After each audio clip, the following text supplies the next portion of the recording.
తెలంగాణలో మున్సిపల్ కార్పొరేషన్ల ఓట్ల లెక్కింపు వేళ ప్రధాన పార్టీలు క్యాంపు రాజకీయాలకు తెరలేపడంతో ఎన్నికల సంఘం కీలక ఆదేశాలు జారీ చేసింది. ఎన్నికైన అభ్యర్థులకు వెంటనే సర్టిఫికేట్ జారీ చేయాలని, సర్టిఫికేట్ తీసుకున్న అభ్యర్థి సంతకం చేయాల్సిందేనని స్పష్టం చేసింది. ఎన్నికైన అభ్యర్థికి అధికారిక గుర్తింపు పత్రం ఇవ్వాలని కౌంటింగ్ అధికారులకు ఈసీ ఆదేశించింది. కాగా మున్సిపల్ కార్పొరేషన్ల పీఠాలు దక్కించుకోవడమే లక్ష్యంగా కొన్ని చోట్ల కౌంటింగ్ ముందే పార్టీలు తమ అభ్యర్థులను క్యాంపులకు తరలించాయి. గతానికి భిన్నంగా కౌంటింగ్ ముందే రహస్య ప్రాంతాలకు అభ్యర్థులను తరలించి ప్రత్యర్థులకు ఏమాత్రం అవకాశం ఇవ్వకూడదని పార్టీలు ముందస్తు వ్యూహాల్లో భాగంగా శిబిరాలకు తరలించాయి. కానీ ఈసీ మాత్రం క్యాంపు రాజకీయాలకు చెక్ పెడుతూ అభ్యర్థులంతా గెలుపు పత్రాలు తీసుకుని సంతకాలు చేయాల్సిందేనని ఆదేశాలు ఇవ్వడంతో క్యాంపులకు వెళ్లిన వారంతా తిరిగి రావాల్సిన పరిస్థితి ఏర్పడింది.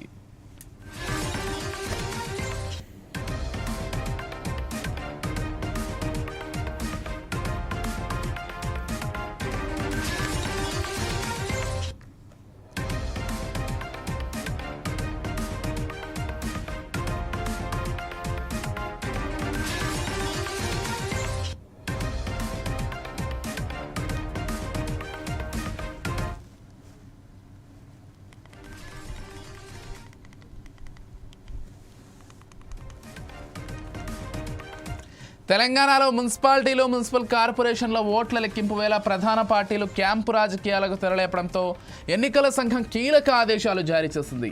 ఎన్నికైన అభ్యర్థులకు వెంటనే సర్టిఫికేట్ జారీ చేయాలని, సర్టిఫికేట్ తీసుకున్న అభ్యర్థి సంతకం చేయాల్సిందేనని స్పష్టం చేసింది.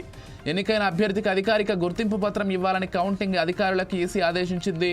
కాగా మున్సిపల్ కార్పొరేషన్ల పీఠాలు దక్కించుకోవడమే లక్ష్యంగా కొన్ని చోట్ల కౌంటింగ్ ముందే పార్టీలు తమ అభ్యర్థులను క్యాంపులకు తరలించాయి. గతానికి భిన్నంగా కౌంటింగ్ ముందే రహస్య ప్రాంతాలకు అభ్యర్థులను తరలించి ప్రత్యర్థులకు ఏమాత్రం అవకాశం ఇవ్వకూడదని పార్టీలు ముందస్తు వ్యూహాల్లో భాగంగా శిబిరాలకు తరలించాయి. కానీ ఈసీ మాత్రం క్యాంపు రాజకీయాలకు చెక్ పెడుతూ అభ్యర్థులంతా గెలుపు పత్రాలు తీసుకుని సంతకాలు చేయాల్సిందేనని ఆదేశాలు ఇవ్వడంతో క్యాంపులకు వెళ్లిన వారంతా తిరిగి రావాల్సిన పరిస్థితి ఏర్పడింది.